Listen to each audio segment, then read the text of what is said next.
صلى على يا محمد মুস্তাফা নবী صلى على কেউ বলে নবী নূরেরই পুতুল কেউ বলে নবী জান্নাতেরই ফুল ওরে নয় সে পুতুল নয় সে ফুল নূর আল্লাহ ইয়া মুহাম্মদ মুস্তাফা নবী সাল্লাল্লাহু আলাইহি ইয়া মুহাম্মদ মুস্তাফা নবী শোনের আলা আল্লাহুম্মা সাল্লি আলা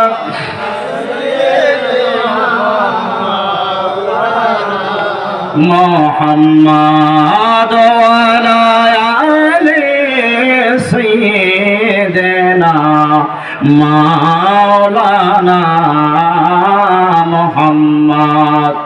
প্রাণের ভাইয়েরা আমার, বন্ধুরা আমার, রাত্র গভীর হয়ে গেছে, প্রায় 11টা বাজে। আর 10-15 মিনিটের মধ্যে শেষ করে দিব, ঠিক কিনা বলে? ঠিক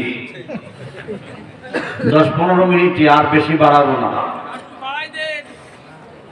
মুরব্বী বলে আর একটু বাড়াই দেন, ইমানি জোর দেখছেন নাকি?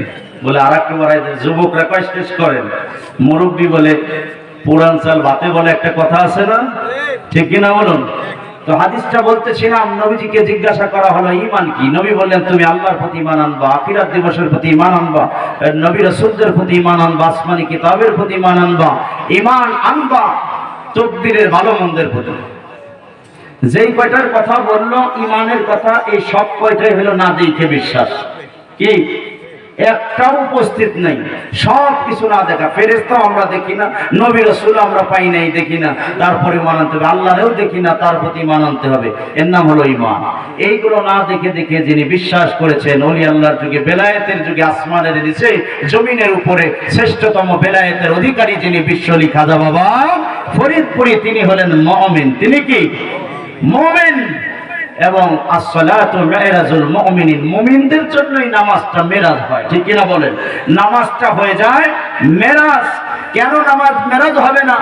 নামাজ মেরাজ হবে এই কারণে, কারণ হলো নবী পাক সাল্লাল্লাহু আলাইহি সাল্লামের কাছে মেরাজের রজনীতে যখন বোরাক নিয়ে আসা হলো, আমার নবীজি বোরাক দেখে জিবরাইল আমিনকে বলল, ও ভাই জিবরাইল, যে বোরাকটাই আমাকে চড়ানো হবে, আমার উম্মতেরা কি এই বোরাকে চড়তে পারবে নাকি? জিবরাইল বলে, আমি তো কিছুই জানি না, চড়তে পারবে কি পারবে না। যদি আমার উম্মতেরা এই বোরাকে না চড়তে পারে, এই বোরাকে আমি চড়ব না, এই বোরাকে আমি চড়তে চাই না।